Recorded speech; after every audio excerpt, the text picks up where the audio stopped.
그렇다면 이 자발적 기부라는 건 어떻게 하는 건지, 왜 이렇게 번거로운 방법을 택했는지 궁금해하시는 분들이 많습니다. 강동원 기자에게 좀 물어보죠. 자, 강 기자. 예. 요약하자면 주기는 다 주는데 강제로 뺏을 수는 없고 여유 있는 분들은 알아서 다시 내놓으라는 거죠? 예, 맞습니다. 왜 이렇게 복잡한 방법을 택했습니까? 자, 그러니까 이제 다 주면 좋은데요. 이 재정상으로 아무래도 부담이 만만치 않다는 현실 문제인 것 때문인 것 같습니다. 자, 전 국민에게 긴급 재난지원금을 주려면 13조 원이라는 예산이 들어갑니다. 이 기존 70%만 지급할 때에 비해서 3조 원 넘게 예산이 더 들어가는 거죠. 자, 정부로서는 이 부담을 조금이라도 줄여보고 싶을 겁니다. 이 재난지원금을 전부 줄 테니까 이 경제적인 여유가 있는 사람들은 알아서 받지 말라는 이야기입니다. 예, 얘기 듣고 보니까 방법도 복잡하겠는데요. 예. 이거 어떻게 하면 됩니까?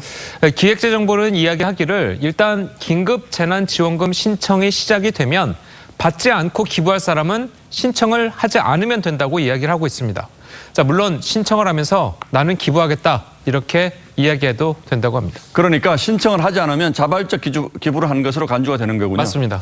그런데 신청 방법이라든지 시기를 몰라서 못하는 분들도 있을 텐데 이런 경우도 자발적 기부가 됩니까? 그렇습니다. 그래서 이 부분 때문에 이 정부의 적극적인 홍보가 필요하기도 합니다.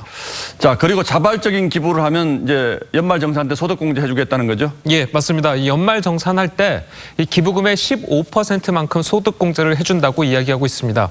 자, 그런데 문제는요.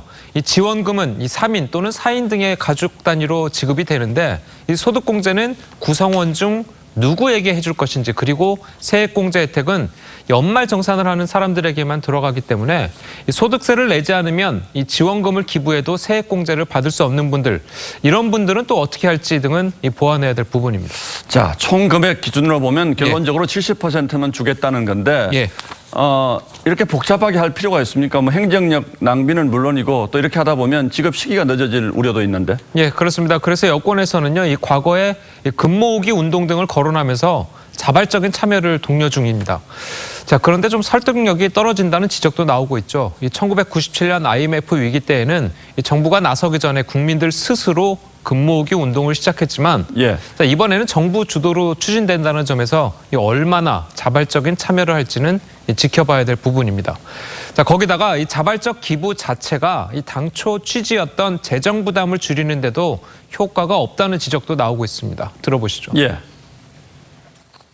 재정상의 부담을 크게 줄인다고 보기는 좀 어려울 것 같고요. 결국은 본래 소비하려고 했던 부분을 대체하는 효과 정도의 정부 기대대로 자발적 기부를 하겠다는 분이 적어도 30%를 넘으면 문제가 없는데 여기에 크게 못 미치면 정부가 당혹스러울 수도 있겠는데요. 그렇습니다.